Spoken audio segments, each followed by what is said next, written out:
Shalom Bapak Ibu jemaat yang dikasihi Tuhan. Sebelum kita mendengar kebenaran firman Tuhan, mari kita bersatu di dalam doa. Kami bersyukur untuk kasih anugerah Tuhan. Kami berterima kasih untuk hari ini. Kami diberikan kesempatan untuk beribadah. Biarlah Tuhan menolong memberkati kami. Kiranya damai sejahtera Allah yang melampaui segala akal, itulah yang memelihara hati dan pikiranmu di dalam membaca, merenungkan dan melakukan kebenaran firman Tuhan melalui pertolongan Roh Kudus di dalam Kristus Yesus Tuhan kita. Amin. Puji Tuhan bahwa hari ini diberikan kesempatan oleh Majelis Jemaat GKRI Piniel untuk menyampaikan kebenaran firman Tuhan di dalam peringatan hari kenaikan Tuhan Yesus. Tetapi izinkan saya sebelumnya memperkenalkan diri. Nama saya Pendeta Sartono Bakara. Saya melayani di GKRI Misi Alitea di Sidoarjo. Kita bersyukur bahwa kita bisa bersama-sama di dalam satu wadah Sinode GKRI. Dan saya juga sangat merasakan anugerah Tuhan di dalam pelayanan di GKRI, oleh karena pernah bersama dengan Boksu Suciono melayani bersama, di mana beliau meminta saya untuk menjadi sekretaris umum Sinode selama 2 periode. Dan saya bersyukur, berterima kasih diberikan kesempatan melayani bersama almarhum Pendeta Dr. Suciono, dan saya banyak menikmati dan belajar tentang GKRI, apa yang harus dilakukan di dalam GKRI. Dan saat ini saya diberikan kesempatan oleh Tuhan untuk menjadi anggota Majelis Pertimbangan Sinode. Dan di samping itu juga dipercayakan oleh Tuhan merintis dan mengembalakan GKRI Misi Alitea di Sidoarjo. Saya kira itu yang bisa saya sampaikan, perkenalan kita yang merupakan yang pertama sekali di dalam pelayanan kita di GKRI. Oleh sebab itu mari kita bersama-sama membuka firman Tuhan yang terambil di dalam Lukas pasal 24 ayat 44 sampai dengan 53. Lukas pasal 24 ayat 44 sampai dengan 53, demikian firman Tuhan. Ia berkata kepada mereka, "Inilah perkataanku yang telah kukatakan kepadamu ketika aku masih bersama-sama dengan kamu, yakni bahwa harus digenapi semua yang ada tertulis tentang aku dalam kitab Taurat Musa dan kitab nabi-nabi dan kitab Mazmur." Lalu ia membuka pikiran mereka sehingga mereka mengerti kitab suci. Katanya kepada mereka, "Ada tertulis demikian, Mesias harus menderita dan bangkit dari antara orang mati pada hari yang ketiga, dan lagi dalam namanya berita tentang pertobatan dan pengampunan dosa harus disampaikan kepada segala bangsa, mulai dari Yerusalem. Kamu adalah saksi dari semuanya ini. Dan aku akan mengirim kepadamu apa yang dijanjikan Bapakku, tetapi kamu harus tinggal di dalam kota ini sampai kamu diperlengkapi dengan kekuasaan dari tempat tinggi." Sampai sedemikian jauh pembacaan firman Tuhan. Berbahagialah saudara yang dapat membaca dan melakukan dalam kehidupan hari lepas hari. Amin. Saudara, saya membaca Lukas pasal 24 ayat 44 sampai dengan ayat ke-49. Tetapi yang menjadi pokok pembahasan kita di dalam renungan firman Tuhan pada hari ini itu sampai dengan ayat 53. Di dalam peristiwa kenaikan dalam kitab Injil Lukas, ada beberapa hal yang penting yang perlu kita renungkan pada hari ini, bukan hanya untuk dibaca, tetapi juga untuk dilaksanakan. Saudara yang dikasihi Kristus, ada 3 hal yang sangat penting yang kita belajar melalui Lukas pasal 22 ayat 44 sampai 53. Yang pertama adalah Injil harus disampaikan kepada semua bangsa. Injil harus disampaikan. Injil harus diberitakan kepada semua bangsa. Di dalam ayat 46 sampai dengan ayat 47 Alkitab berkata, katanya kepada mereka, ada tertulis demikian, Mesias harus menderita dan bangkit dari antara orang mati pada hari yang ketiga, dan lagi dalam namanya berita tentang pertobatan dan pengampunan dosa harus disampaikan kepada segala bangsa mulai dari Yerusalem. Saudara yang dikasihi Kristus, para murid tidak boleh memberitakan pengampunan dosa tanpa tuntutan pertobatan. Pengkhotbah yang menawarkan keselamatan atas dasar iman yang gampang atau hanya dengan menerima keselamatan tanpa adanya suatu penyerahan diri untuk taat kepada Kristus dan firman-Nya, memberitakan Injil yang palsu. Pertobatan meminta kita agar meninggalkan hidup kita dari dosa. Ini selalu merupakan unsur penting dalam Injil perjanjian baru yang sejati. Kekristenan tanpa pertobatan adalah kekristenan yang palsu. Kekristenan harus disertai dengan pertobatan, pengakuan dosa, keberadaan hidupnya yang jauh dari Tuhan, hidupnya yang dikuasai oleh kegelapan, dan dia harus datang kepada Tuhan, mengaku segala dosa dan perbuatannya, dan memohon pengampunan dari Tuhan, dan meminta untuk Yesus memimpin langkah hidupnya setelah dia mengaku dari segala dosa. Jadi saudaraku yang dikasihi Kristus, dalam firman Tuhan hari ini dikatakan bahwa ada tertulis demikian. Mesias harus menderita dan bangkit dari antara orang mati pada hari yang ketiga, dan lagi dalam namanya berita tentang pertobatan dan pengampunan dosa harus disampaikan kepada segala bangsa mulai dari Yerusalem. Inilah sesuatu yang harus kita lakukan dalam kehidupan kita, bahwa gereja hadir bukan hanya untuk menyembah Allah. Gereja hadir bukan hanya untuk bersekutu bersama dengan orang percaya, tapi gereja hadir di tengah-tengah dunia ini untuk bisa memberitakan tentang pengampunan dosa yang ada di dalam Kristus Yesus, untuk bisa membawa setiap orang menerima keselamatan di dalam Kristus Yesus. Saudaraku yang dikasihi Kristus, tidak ada artinya kalau kita hanya berkumpul untuk menyembah Tuhan. Tidak ada artinya kalau kita berkumpul hanya untuk mendengar firman Tuhan. Allah memanggil kita untuk bukan hanya menyembah Dia, memuliakan Dia. Allah memanggil kita bukan hanya untuk menyelesaikan masa lalu kita dan menerima Dia sebagai Tuhan dan Juru Selamat kita. Tetapi Allah juga mengutus saudara dan saya untuk memberitakan bahwa hanya di dalam Kristus relasi manusia dapat dipulihkan dengan Allah.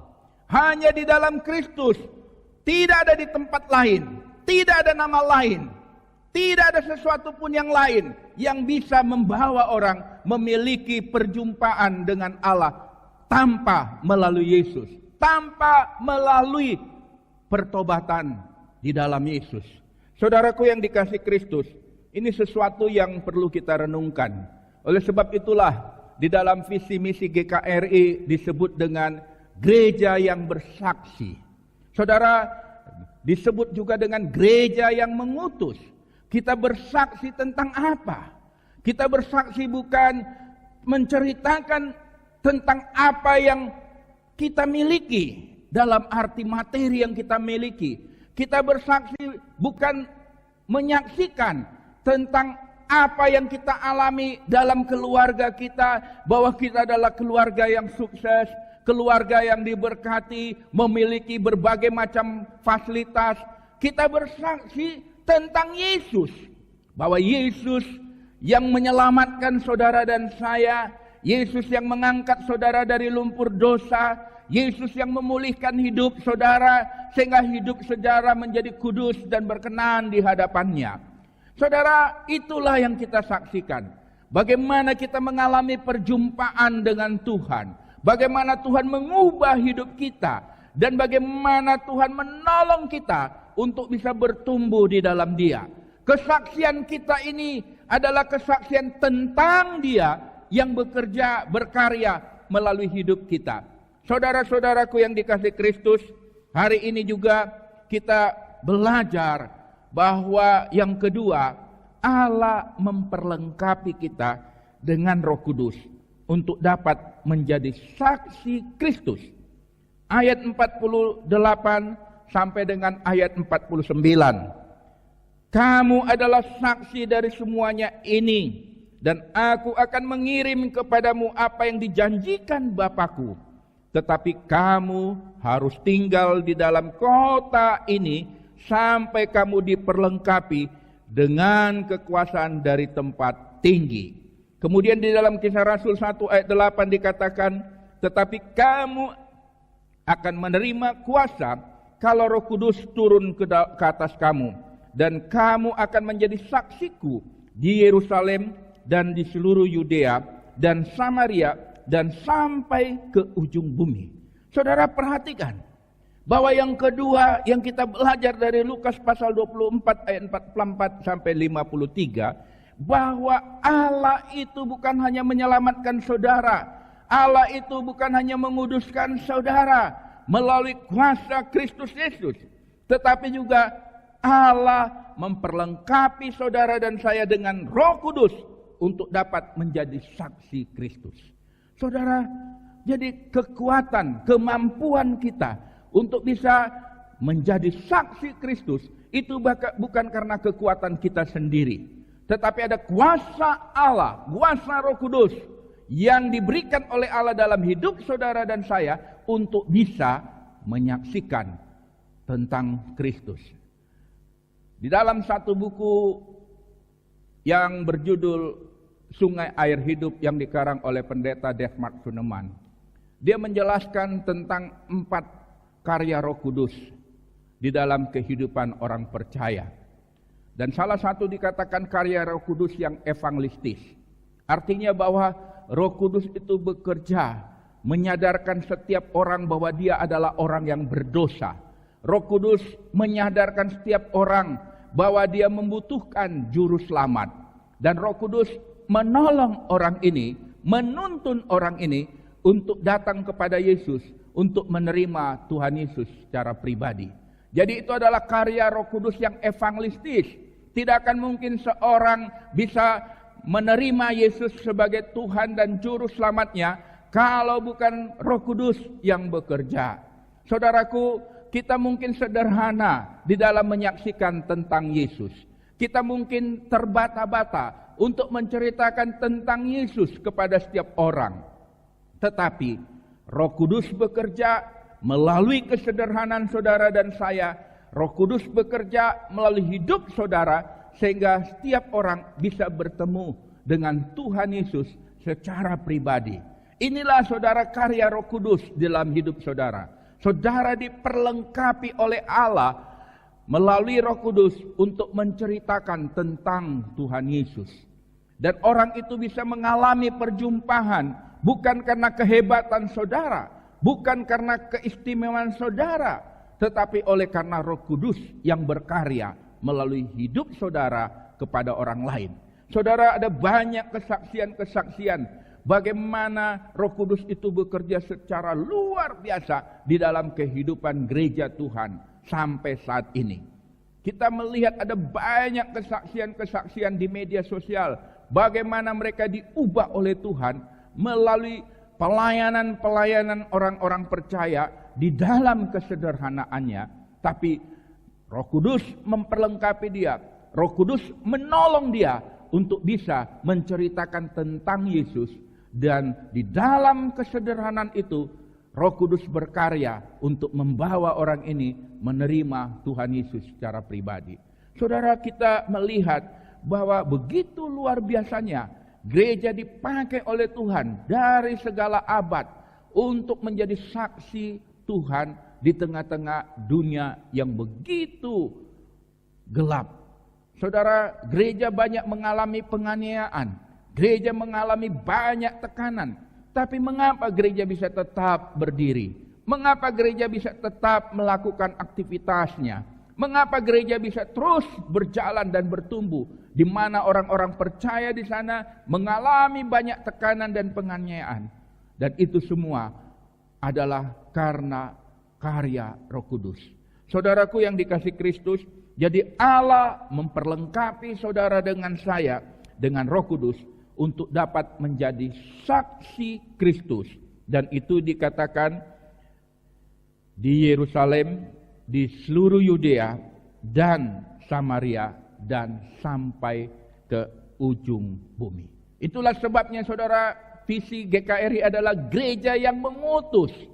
Saudara, karena kita percaya bahwa ketika gereja diperlengkapi, maka dia harus pergi untuk memberitakan Injil, memberitakan siapa Yesus kepada setiap orang yang masih dalam kegelapan. Kita percaya saudara, GKRI dipakai Tuhan secara luar biasa di dalam pelayanan ini, saudara. Ada banyak kesaksian-kesaksian bagaimana GKRI berdiri oleh karena adanya petobat-petobat baru yang rindu untuk memuji, menyembah Tuhan, memuliakan Tuhan. Saudaraku yang dikasihi Kristus, inilah karya Roh Kudus yang evangelistis. Inilah mengapa gereja bisa terus menjadi gereja yang bersaksi. Karena Tuhan memperlengkapi saudara dan saya sebagai umat Tuhan melalui Roh Kudus untuk menceritakan tentang Tuhan Yesus. Yang ketiga saudara, Tuhan Yesus memberkati umatnya. Berkat Allah atas kehidupan para pengikutnya perlu sekali saudara. Alkitab mengajarkan beberapa hal mengenai berkat Allah. Di dalam bahasa aslinya itu dipakai dengan eulogia. Saudara, berkat disebut dengan eulogia. Artinya saudara, itu satu karunia ilahi yang menyebabkan pekerjaan kita berhasil. Jadi karunia ilahi yang diberikan kepada saudara yang membuat pekerjaan saudara berhasil.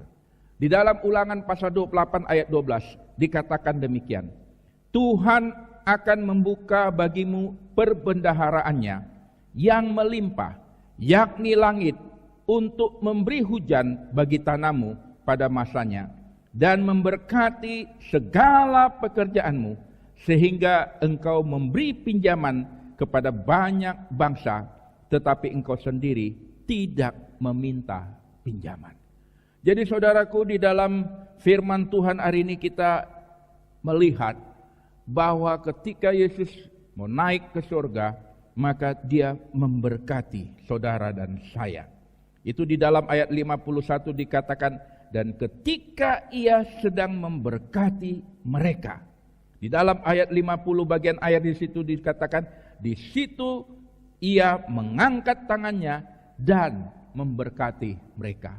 Saudaraku, inilah yang dilakukan Tuhan Yesus sebelum dia naik ke surga. Dia memberkati umatnya. Dia memberkati orang-orang percaya pada saat itu. Artinya apa saudara? Itu ada suatu karunia ilahi yang menyebabkan pekerjaan kita berhasil. Saudara, bersyukurlah bahwa Tuhan bukan hanya menyelamatkan saudara, mengangkat saudara dari segala dosa dan menyucikan hidup saudara, tetapi juga Tuhan membawa saudara hidup kudus, memiliki kepastian keselamatan, tetapi juga Tuhan memberkati saudara. Hari ini kita melihat mengapa banyak di tengah-tengah kehidupan kita perjalanan kita ada banyak tantangan, kesulitan, tetapi sekali-kali Tuhan tidak membiarkan saudara dan saya. Dia tetap ada di tengah-tengah setiap masalah kesulitanmu karena Dia memberkati saudara. Dan yang kedua, kehadiran Allah bersama dengan kita. Jadi berkat itu berarti kehadiran Allah bersama dengan kita.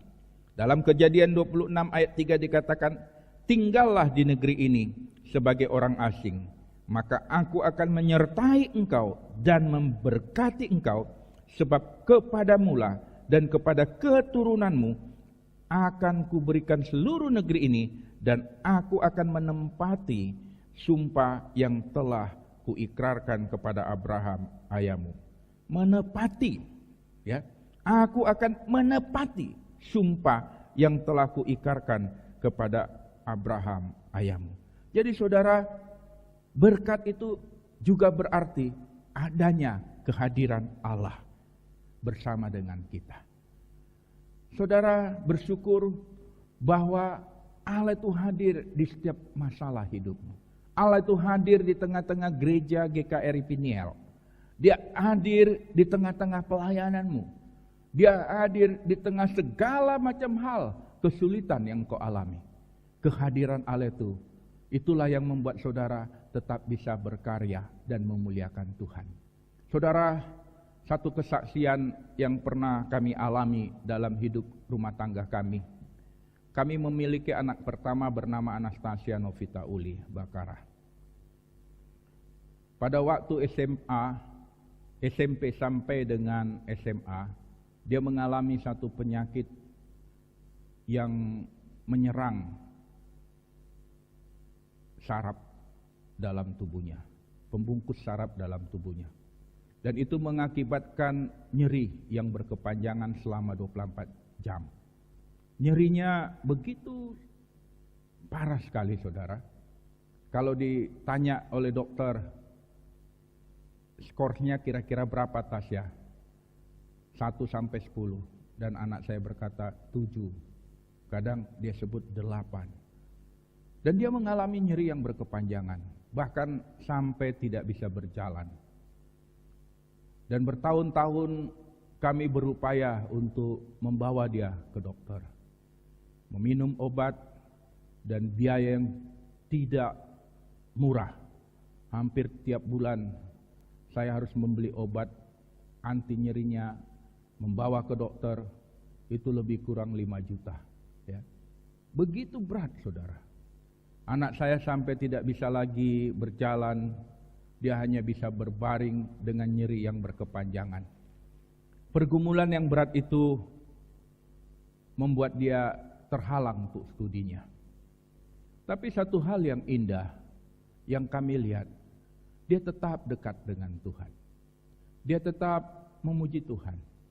Satu ketika di tengah malam dia menangis, dan kami datang ke kamarnya, dan kami mencoba memeluk dia, menguatkan dia.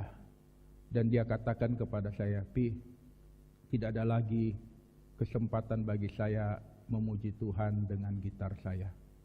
Saya sudah tidak bisa lagi menyentuh atau memegang atau memainkan gitar. Kami menangis saat itu. Saudaraku yang dikasih Kristus, dia mengalami masalah dengan penyakitnya bertahun-tahun. Kami juga mengalami masa-masa itu begitu berat sekali dengan biaya yang luar biasa setiap bulan. Tapi akhirnya di tengah-tengah situasi itu kami berdoa dan kami berkata, Tuhan, terima kasih. Apapun yang terjadi, kami tidak takut. Selama Engkau ada bersama dengan kami. Saudara, itu sesuatu yang menguatkan kami kembali.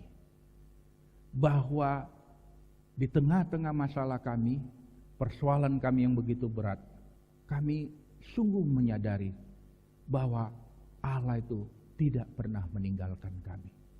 Dan akhirnya kami berkata bersama dengan anak kami, Tuhan, terpujilah Engkau yang tidak meninggalkan kami.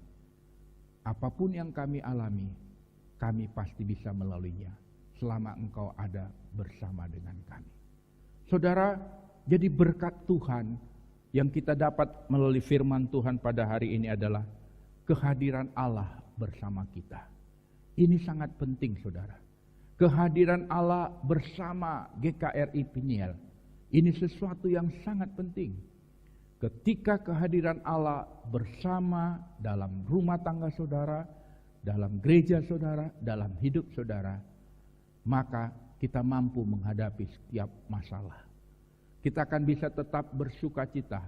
Kita akan tetap setia melayani Tuhan. Kita akan bisa tetap maksimal di dalam melayani Tuhan.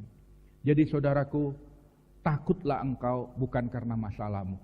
Takutlah engkau kalau Allah tidak bersama dengan engkau. Selama Allah bersama dengan engkau, engkau bisa lalui semua itu. Engkau bisa hadapi semua masalah itu. Engkau bisa tetap berkarya di tengah-tengah masalahmu.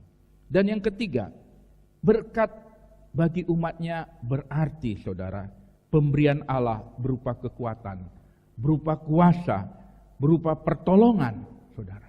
Inilah, saudara, bahwa Yesus memberkati umatnya sebelum naik ke surga, itu berarti Dia bukan hanya bersama dengan kita, tetapi Dia memberikan kekuatan, Dia memberikan kuasa, Dia memberikan pertolongan di dalam hidup saudara. Efesus 3 ayat 16 berkata, Aku berdoa supaya Ia, yaitu Kristus, menurut kekayaan kemuliaannya, menguatkan dan meneguhkan kamu oleh rohnya di dalam batinmu. Kolose 1 ayat 11 katakan, dan dikuatkan dengan segala kekuatan oleh kuasa kemuliaannya untuk menanggung segala sesuatu dengan tekun dan sabar. Jadi saudara, Allah, yaitu Yesus memberkati umatnya, artinya bahwa Allah memberikan kekuatan, memberikan kuasa dan pertolongan di dalam hidup kita. Itu yang saya katakan tadi dalam kesaksian kami dalam keluarga. Kami menikmati kuasa, pertolongan Tuhan. Kami menikmati kekuatan Tuhan. Bagaimana Tuhan terus bekerja, berkarya melalui kehidupan kami. Dan yang ketiga, bahwa berkat berarti pekerjaan Allah di dalam dan melalui kita untuk menghasilkan kebaikan. Bahwa Allah bekerja melalui kita untuk menghasilkan kebaikan. Filipi 2 ayat 13. Karena Allah yang mengerjakan di dalam kamu baik kemauan maupun pekerjaan menurut kerelaan hatinya. Jadi saudara, berkat itu juga berarti bahwa di dalam Dia, melalui hidup kita, kita bisa menghasilkan kebaikan. Kita bisa melakukan segala hal dalam kehidupan kita. Kebaikan Allah yang nyata melalui hidup kita untuk orang lain. Jadi saudara, berkat Allah tidak boleh disamakan dengan keuntungan material, perorangan, atau kehadiran penderitaan dalam kehidupan kita, saudara. Ya, berkat Allah itu berbagai macam, saudara. Kebaikan Allah itu nyata melalui hidup saudara, melalui pelayanan GKRI Peniel, sehingga melalui kehidupan gereja ini, saudara juga merasakan Allah itu menyertai saudara. Tapi melalui hidup saudara, saudara bisa melakukan kebaikan. Melalui hidup saudara, saudara bisa melakukan banyak hal karena ada kuasa Tuhan, pertolongan Tuhan yang nyata di dalam kehidupan kita.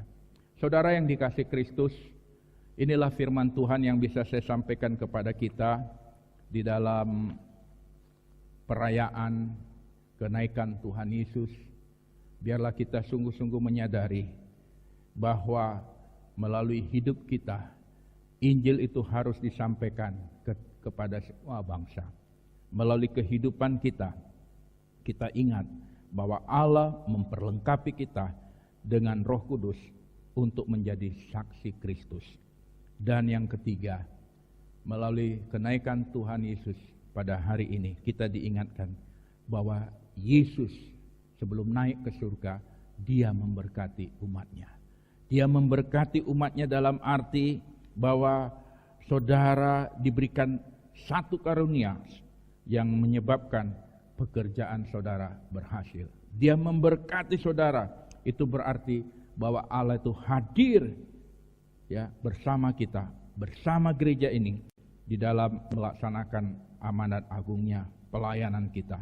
Allah memberkati, ya Yesus memberkati saudara, itu berarti ada kekuatan, ada kuasa, ada pertolongan yang terus nyata dalam kehidupan saudara dan saya.